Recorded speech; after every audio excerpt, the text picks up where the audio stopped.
हैं कि मैं हर सुबह उठ के पूजा अर्चना करता हूं, मंदिर जाता हूं, धूप दीप करता हूं, दैट मीन्स मैं बहुत ही आध्यात्मिक इंसान हूं। नहीं, आप एक धार्मिक इंसान है, पर आध्यात्मिकता तो धर्म से भी ऊपर आती है।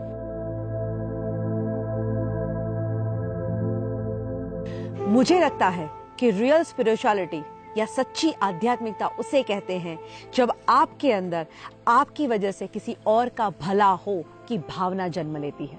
अगर आपकी वजह से किसी का अच्छा होता है तो सही में आप एक आध्यात्मिक इंसान बन सकते हैं। मदर टेरेसा एक आध्यात्मिक लेडी थी जिन्होंने अपने बारे में नहीं औरों के बारे में सोचा। एंड ये भावना तो कुदरत ने हर इंसान के अंदर दी है, बस उसे जगाने की जरूरत है। कहते हैं जब आप दूसरों की मदद करते हैं तो ऊपर वाला तुम्हारी मदद करता है। एंड जब आप दूसरों की मदद करते हैं ना, वो आपको रिवॉर्ड करता है। किस चीज से? बेहद खुशी से, बेहद सुकून से। आप याद करिएगा, आपने जीवन में कभी भी निस्वार्थ भावना से किसी की मदद की होगी तो डेफिनेटली दिल को बहुत ही सुकून मिलता है। इसलिए मैं कहती हूं, हमेशा औरों की मदद करना शुरू कर दीजिए, एंड ऑफ कोर्स निस्वार्थ भावना के साथ। कई बार मैं जब मदद करने की बात कहती हूँ तो कई लोगों को ये लगता है कि जब मैं किसी की मदद करता हूँ मतलब मेरे पास से कुछ जाता है। बट रियल डेफिनेशन आप किसी को मदद करने की या हेल्प करने की समझेंगे तो मदद करने से कभी किसी का कुछ नहीं जाता। अरे वही चीज मल्टीप्लाई होके जीवन में वापस आता है। इसी को समझाने के लिए मैं आपको एक स्टोरी सुनाती हूँ।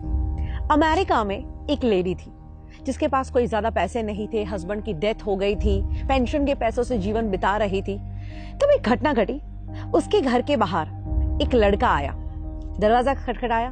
वो देखती है, वो 14-15 साल का एक लड़का जो सेल्समैन था और अपनी प्रोडक्ट्स बेचने के लिए आया था। ये लेडी के पास उतने पैसे नहीं थे तो उसने कह दिया कि देख बेटा, मेरे पास इतने पैसे नहीं है, मैं तुझे गलत उम्मीद नहीं दूंगी, मैं तेरी चीज वस्तुएं खरीद नहीं पाऊंगी, पर 2 मिनट तो मेरे घर में आ। वो घर में बिठाती है और किचन में जाती है और दूध का एक ग्लास लेके आती है और कहती कि बेटा, मुझे लगता है कि तू बहुत भूखा है, बहुत प्यासा है, मैं तेरी और कोई मदद नहीं कर सकती, बट एक ये दूध का ग्लास तुझे दे सकती हूँ जिससे तेरी भूख और प्यास दोनों मिट जाएगी। बच्चा दूध का ग्लास पीता है, थैंक यू कह के चला जाता है। इस घटना को और 15 साल बीतते हैं। अब तो ये लेडी बहुत बुजुर्ग हो चुकी है और एक दिन उनको हार्ट अटैक आता है।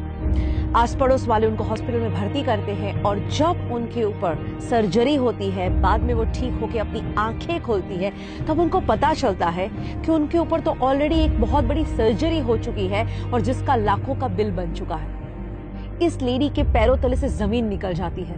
वो रोने लगती है कि हे भगवान, मुझे क्यों बचाया, अब मैं ये बिल कहां से पे करूंगी, मैं ये पैसा कैसे दूंगी।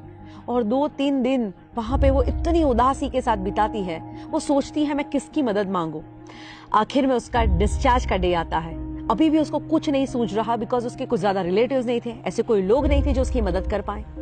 वो भारी भारी कदमों से चलते हुए रिसेप्शन के काउंटर पे पहुंचती है। सोचती है मैं उनसे क्या बात करूंगी। वो कहती है मेरा बिल दिखाइए। वो बिल देते हैं एंड अप्रोक्सीमेटली 5 लाख रुपए का उसका बिल आया है।